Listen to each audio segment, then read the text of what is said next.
wal iman, tutambua kwamba sadaka ni siri ambayo ndani yake kuna mambo makubwa ambayo watu wameghafilika.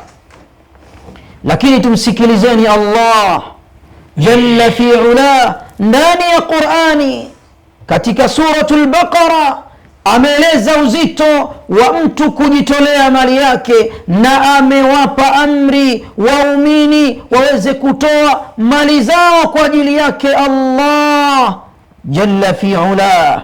Tunasisitizana ndani ya masiku haya watu wakithirishe kutoa sadaka, kwa sababu ni miongoni mwa matendo mema. Allah anasema ya ayuha alladhina amanu, enyi muliomwamini Allah, anfiqu mimma razaqnakum, toeni katika vile ambavyo nimewapa nyinyi katika riziki, min qabli an yatiya yawmun, kabla haijaja siku, la bay'un fih, siku ambayo hakuna kufanya biashara ya kuchuma machumo mbalimbali, wala khulla, wala hakutakuwa na utoaji wa sadaka.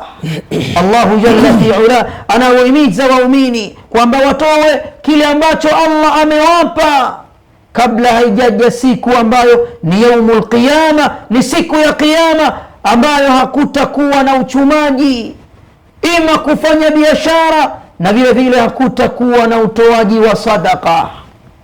Allah anawahimiza Waislamu waweze kutoa mali zao kwa ajili yake kabla haijafika hiyo siku ambayo ni nzito kabisa. Angalia Allah namna gani kwa huruma yake, upole wake, anawahimiza waja wake kujitolea sadaka kutokana na mali alizowapa Allah. Walkafiruna humu dhalimun, Allah anamalizia katika aya anasema wale makafir, wale wapingaji ndio ambao wamejidhulumu. Kishki TV, nuru ya dini yako.